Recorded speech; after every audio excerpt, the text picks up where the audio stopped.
আমি আজকে আপনাদেরকে তৈরি করে দেখাবো একেবারে ভিন্ন স্বাদের ডিম আলুর ঝোল।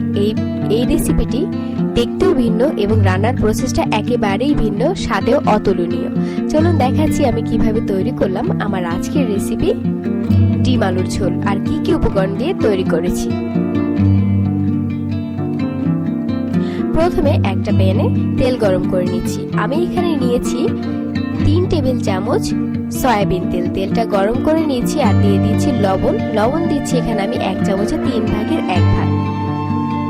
আর দিয়ে দিচ্ছি হাফ চা চামচ হলুদের গুঁড়া। সবগুলো উপকরণ আমি এখন তেলের সাথে মিশিয়ে দেব একটু নাড়াচাড়া করে। এখন দিয়ে দিচ্ছি সেদ্ধ করে নেওয়া ডিম। এখানে আমি 6টি ডিম নিয়েছি, আপনারা আপনাদের পরিমাণ মতো বাড়িয়ে বা কমিয়ে নিতে পারেন।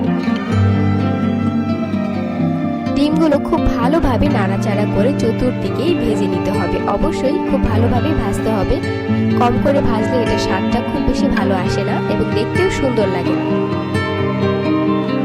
দেখতেই পাচ্ছেন ডিমগুলো আমি চতুর্দিকেই ভেজে নিয়েছি খুব ভালোভাবে। এখন আমি তুলে ফেলছি। সবগুলো ডিমই আমি তুলে নিচ্ছি। আর দিয়ে দিচ্ছি আলু। এখানে আমি বড় সাইজের 4টি আলু নিয়েছি। আলুগুলো আমি টুকরো টুকরো করে নিয়েছি, বড় বলতে অনেক বড় না, একটু মিডিয়াম থেকে বড়। আলুগুলো এখন আমি ভেজে নেব। এই ভাজাটা সেদ্ধ হবে না, জাস্ট চতুর্দিকে খুব সুন্দর একটা রং আসবে, এভাবে করে ভাজতে হবে এবং ফ্লেভারটা পুরো চেঞ্জ হয়ে যাবে। দেখতে পাচ্ছেন চতুর্দিকে খুব ভালোভাবে কড়া করে ব্রাউন কালার চলে এসেছে। এই পর্যায়ে আমি আলুগুলো উঠিয়ে নেব।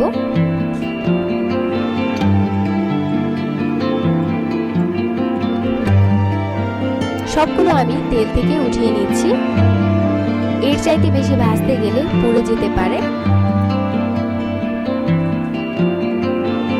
আর ওই তেলেই আমি পুরো রান্নাটা করব, আর কোনো তেল অ্যাড করব না। দিয়ে দিচ্ছি মিডিয়াম সাইজের 2টো পেঁয়াজ কুচি কুচি করে কেটে রেখেছিলাম। পেঁয়াজটা আমি হালকা করে ভেজে নেব। খুব বেশি নাড়াচাড়া করে বা খুব বেশি ব্রাউন কালার করে ভাজার কোনো প্রয়োজন নেই, জাস্ট একটু নরম হয়ে আসলেই চলবে।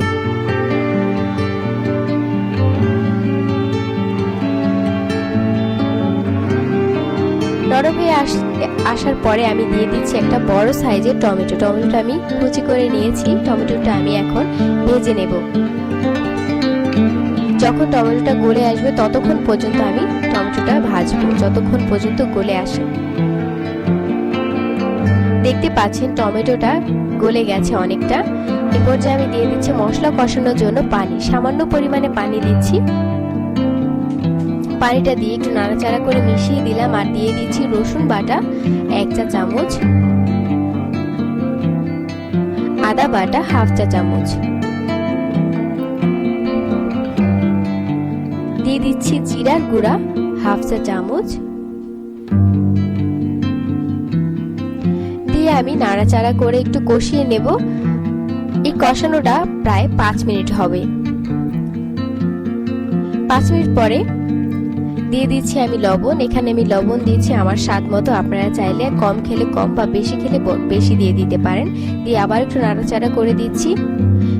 দিয়ে দিচ্ছি সামান্য পরিমাণ 3 চিমটি পরিমাণে দিয়ে দিচ্ছি হলুদের গুঁড়া, খুব কম। আর দিয়ে দিচ্ছি 1 চা চামচ লাল মরিচের গুঁড়া। এর মধ্যে ঝোলটা যথেষ্ট পরিমাণে শুকিয়ে গেছে। দিয়ে আমি নাড়াচাড়া করে মিশিয়ে দিচ্ছি। দেখতেই পাচ্ছেন পানিটা একেবারেই শুকিয়ে গেছে। কষানোর জন্য আমি আরো কিছুটা পানি অ্যাড করছি। দিয়ে আবার একটু নাড়াচাড়া করে দিয়ে দিচ্ছি কাঁচামরিচ। এখানে আমি ফালি করে রেখেছিলাম 6-7টি কাঁচামরিচ। ঝালটা